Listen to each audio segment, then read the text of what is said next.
Selamat pagi, sejahtera, shalom, ibu bapak, saudara-saudara jemaat GPIB Sejahtera di DKI Jakarta yang diberkati Tuhan, salam sehat semua.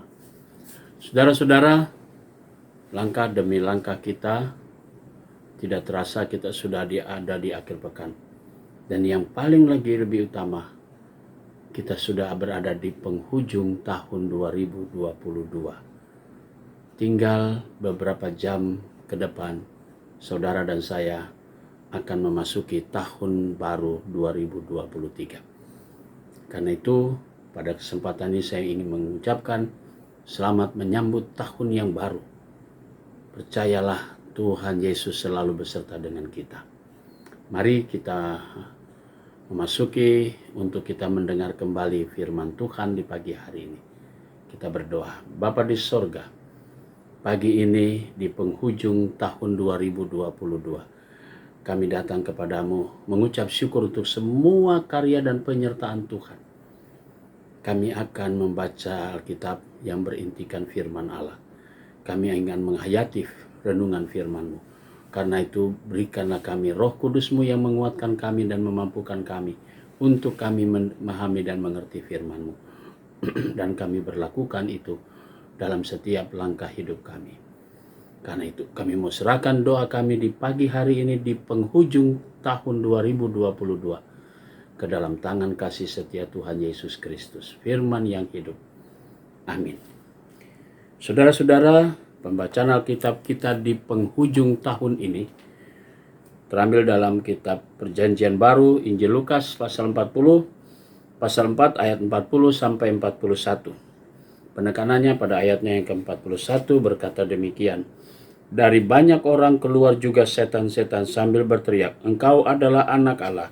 Lalu ia dengan keras melarang mereka dan tidak memperbolehkan mereka berbicara, karena mereka tahu bahwa ia adalah Mesias. Saudara-saudara yang Tuhan Yesus kasihi, judul yang menjadi landasan renungan kita berkata, abaikan saja. Apa yang Yesus lakukan di dalam kehidupan manusia pada saat itu.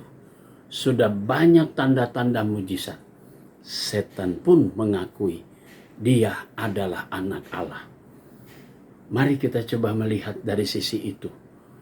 Bukankah itu suatu bentuk pernyataan yang jelas-jelas mengatakan Yesus adalah Mesias, anak Allah yang hidup.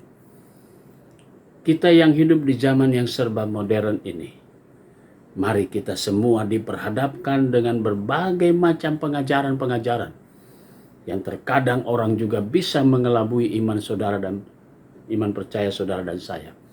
Karena itu mari kita terus mendekatkan diri kita kepada firman Tuhan dan mengingatkan kita semua bahwa Yesus yang lahir di Bethlehem adalah benar-benar Mesias, anak Allah yang hidup. Dan sejak dia mulai tumbuh dan melayani orang banyak, bahkan setan pun mengakui bahwa dia adalah anak Allah. Dan karena itu saudara-saudara, mari kita terus melangkah. Kita sudah melewati tahapan-tahapan demi kesukaran, kesulitan kita di masa pandemi. Kita sudah lewati di tahun 2022 ini.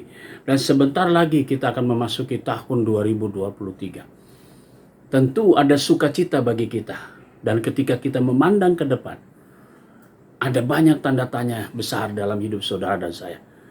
Apa yang akan terjadi di tahun 2023? Saudaraku, Yesus yang kita sembah, dia lebih berkuasa dalam hidup saudara dan saya. Karena itu, mari kita siapkan diri kita untuk meninggalkan tahun rahmat Tuhan, meninggalkan tahun 2022, dan siap memasuki tahun rahmat Tuhan.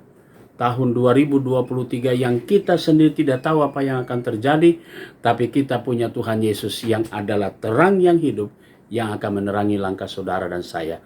Dan kita percaya, kita juga akan diberkati di tahun tahun 2023 yang sebentar lagi hitung jam ke depan, saudara dan saya akan masuki bersama keluarga. Tuhan memberkati saudara dan selamat menyambut tahun rahmat Tuhan 2023. Percayalah, dia berkuasa dalam hidup kita semua. Amin. Mari saudara-saudara, kita satu di dalam doa.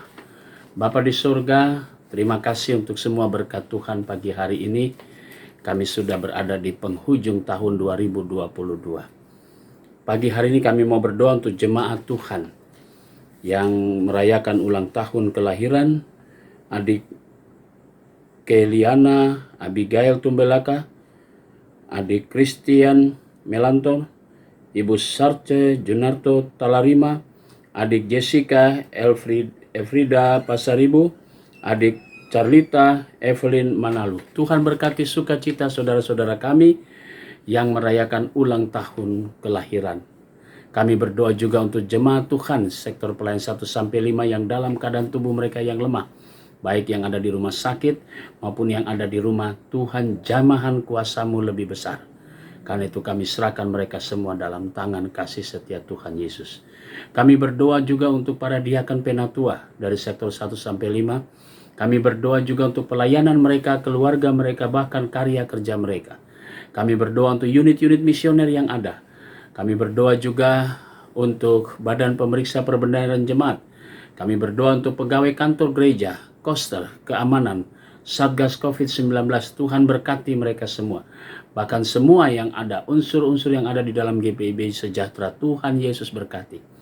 Terima kasih untuk semua berkat Tuhan.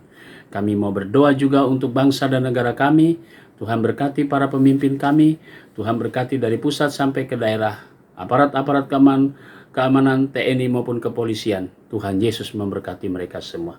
Inilah doa syukur kami di akhir tahun 2022 ini ya Tuhan. Yang kami naikkan semuanya di dalam nama Yesus Kristus, Tuhan dan Juru Selamat kami yang hidup. Kami sudah berdoa dan mengucap syukur kepada Bapa di sorga.